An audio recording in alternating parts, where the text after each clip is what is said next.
Estás viendo Entre Periodistas. 365 días de gobierno. Eso es lo que se está conmemorando en el país. Todo el mundo observando qué ha pasado, qué ha hecho este nuevo gobierno después de una tradición de gobiernos formales que eran conocidos y establecidos ya durante muchos años. Un gobierno nuevo, con un partido diferente, una estructura diferente. Ese es el tema.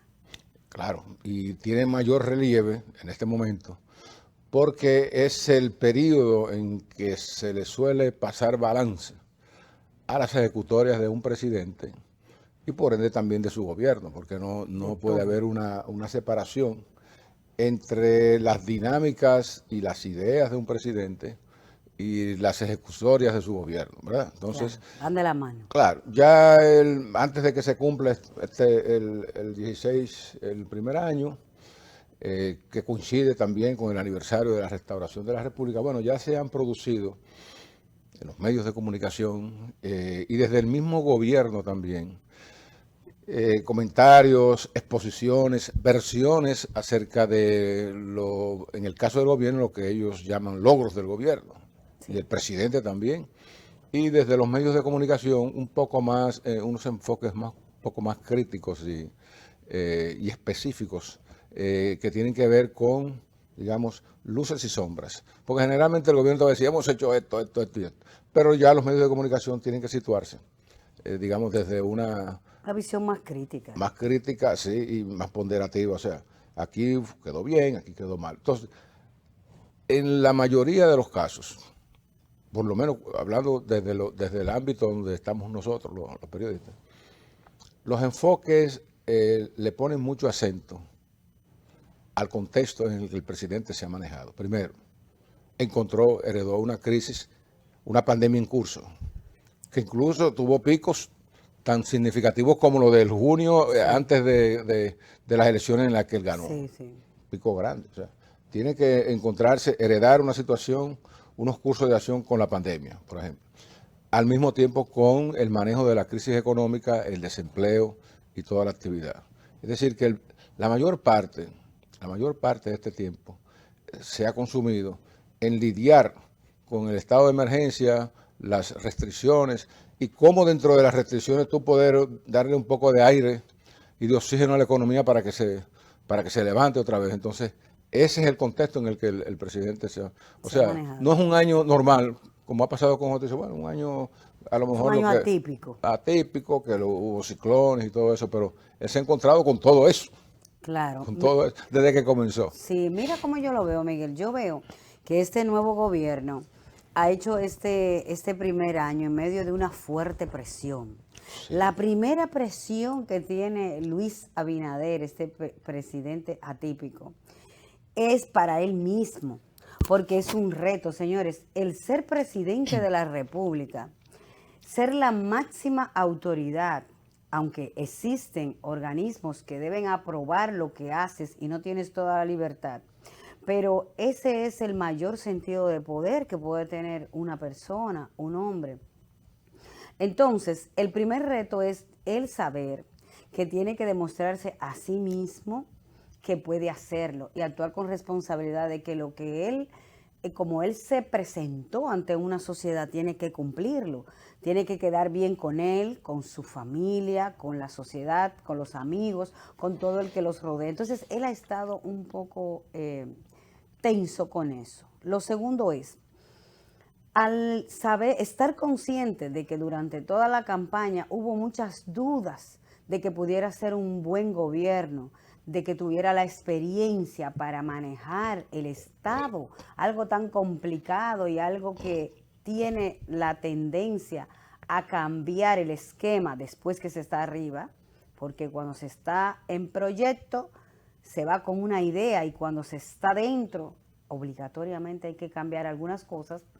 Entonces él ha tenido que asumir esto, de ver cómo mantiene ese principio que prometió y desmontar todas esas expectativas y esas inquietudes que tenía la gente de si él podía ser un buen presidente o no. Entonces, el presidente se le ha visto muy intenso, trabajando todos los días a altas horas de la noche, en todas partes. O sea, en su afán de hacerlo bien y de cumplir con su promesa, ha superado las expectativas en ese aspecto, en esa presencia y en ese trabajo arduo e intenso que la gente pensó que no se iba a lograr.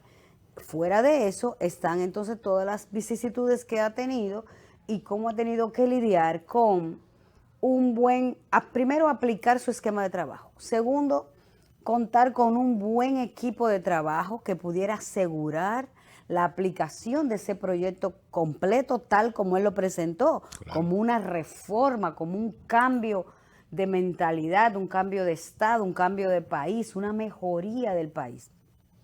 Segundo, cumplir con esa promesa de cambiar no quisiera decir lo malo, pero cambiar ese estado esa costumbre de enajenar los fondos del Estado o manipularlo, hacer negocios que no están muy claros, la corrupción.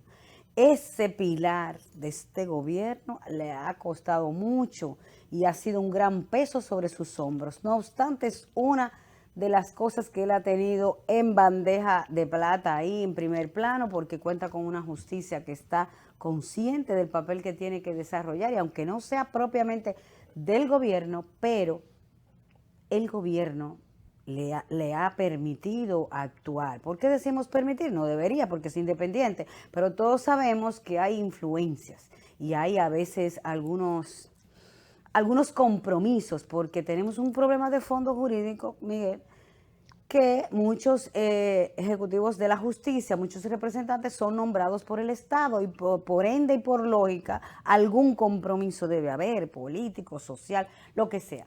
Entonces, otro de los aspectos es el tema de la salud, que como tú decías, encontró este presidente una situación difícil, que no es exclusiva, porque cada presidente encuentra una situación. Cuando no encuentra unos ciclones y unos huracanes que lo acaban todo, como ocurrió con el primer gobierno del PLD, encuentra otra situación difícil de cualquier índole. Entonces a él le tocó una pandemia universal, que por suerte es universal y no propia del país, porque cuando es del país, la gente siente que se hunde el país, pero como ahora es algo tan genérico, pues se perdona cualquier error, cualquier falla, cualquier situación irregular que haya ocurrido, y ha contado con esa ventaja de que es un problema mundial que se justifica. No obstante, por ser un gobierno nuevo, entendemos que ha sabido salir a camino, y en términos, aunque haya algunas dificultades como siempre, en términos generales ha sabido salir a camino.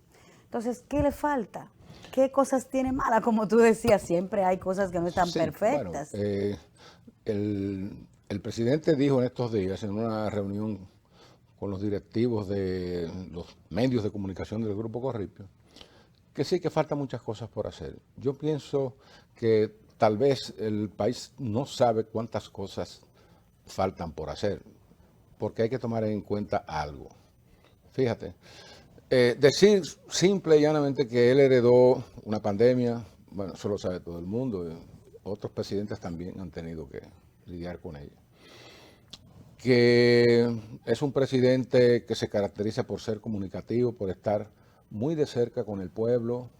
Eso ya es un producto de un comportamiento propio de él, de hace muchos años como dirigente político, infatigable, siempre vive y trabaja mucho. Eso nadie le iba a quitar esa dinámica, y la está aplicando desde el Poder Ejecutivo. Lo segundo es que yo he visto, le he dado mucho seguimiento, porque he conversado con él, hemos estado en muchas entrevistas, a sus propuestas fundamentales sobre la sociedad dominicana y el Estado dominicano, el país.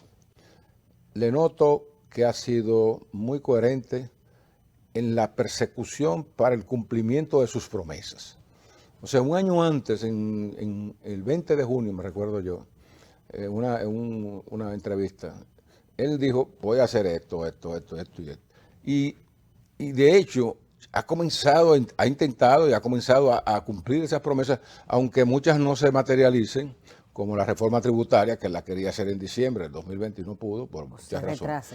Pero cuando yo me refiero a que falta mucho por hacer, es desde este punto de vista. Miren, lo más importante es entender que la pandemia ha cambiado al mundo. O sea, el presidente propuso un cambio, pero lo propuso en base a paradigmas del modelo anterior que la pandemia cambió. Eso. Es decir, que lo primero que me recuerdo yo que hicieron fue admitir que muchas cosas tenían que darse de otra manera y abordarse de otra manera porque ya habían cambiado. Por ejemplo, el problema de la educación a distancia, del trabajo, del teletrabajo, el de las nuevas tecnologías, de la simplificación de la vida.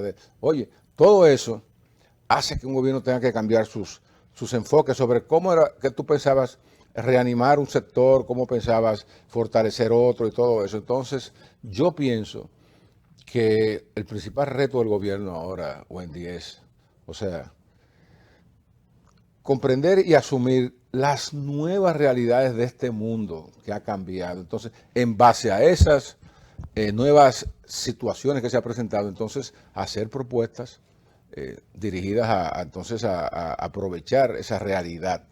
Por eso yo te digo que ya llegó un momento en que no podemos medir al gobierno. Es decir, él prometió en el 19, en el 20, que iba a hacer tal cosa. Sí, pero ya hay situaciones nuevas que deshacen eso, ya que lo hacen extemporáneo, la fórmula que tú tenías. Sí, así es, Miguel. Mira, vamos a esperar que Dios le dé fortaleza y lo siga iluminando a nuestro presidente Luis Abinader, no importa de qué partido y qué línea siga. Lo importante es que ese hombre trabaje por los dominicanos, por todos los sectores, por la mejoría y el bienestar de todos para que sea una nación que supere todas estas barreras, que le dé esa fortaleza, ese entusiasmo y ese ánimo que ha manifestado hasta ahora, y que sepa consensuar y lidiar con la competencia, con esos políticos que están ahí en Cube, observando lo que hace bien para repetirlo después, observando lo que hace mal para atacarlo y hundirlo. Entonces, que él sepa manejarse entre todas esas aguas y nunca se derrumbe y continúe tal y como va, porque a fin de cuentas el país es de todos, no es de un partido ni de una persona en particular. Nosotros aquí seguimos con más Entre Periodistas.